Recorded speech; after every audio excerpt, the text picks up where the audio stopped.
আসসালামু আলাইকুম। আমি আয়েশা সিদ্দিকা। আজকে আমি শেখ কানিজ ফাতেমা আবুর লেখা ভগ্ন হৃদয় থেকে এই বইটি থেকে একটি কবিতা আবৃত্তি করছি। কবিতার নাম শেষ চিঠিটা 2।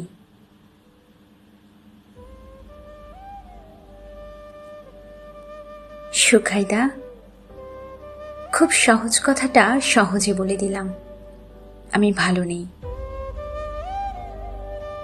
দূর রাখো তো তোমারও সব বড় বড় কঠিন কথা। ওসব আমার মাথায় কবে ঢুকেছে বলো? আমি আজীবনই অঙ্কে ভীষণ কাঁচা গো।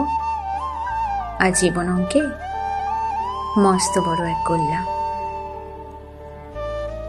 এবার আসল কথায় আসি, কি বলো? বেশি কথা বলার বদ অভ্যাসটা আমার যায়নি আজও, যেমন যায়নি তোমাকে বুকের মধ্যে আঁকড়ে ধরার আকুতিটা। উপক্রমণিকাটা তাই টানলাম।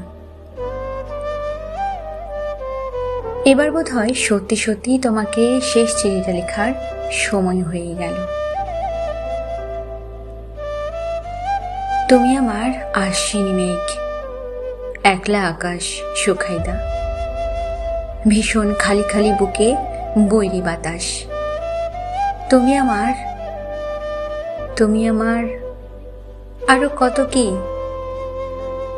আহা, ভালোই তো আছো, নিঃশ্বাস নিতে পারো, রাতে ঘুম হয়, রংধনুর 7 রং তোমার জীবন জুড়ে। আমি বলবো না তুমি ভালো থাকো, মিথ্যা বলা হবে তবে।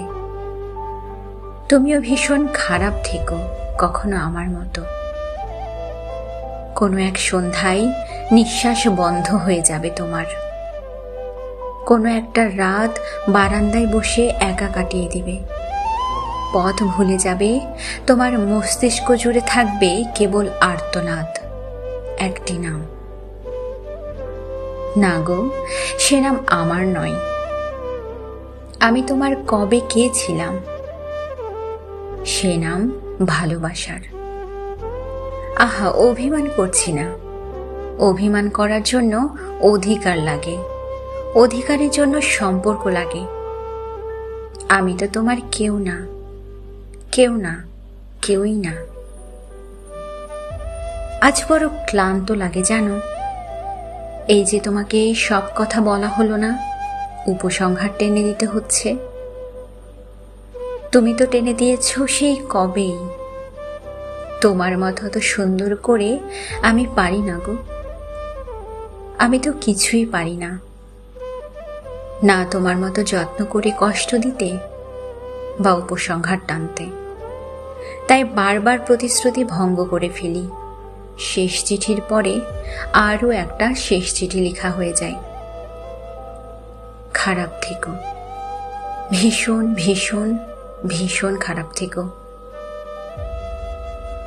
ইতি তোমারই উন্মাদিনী। ধন্যবাদ।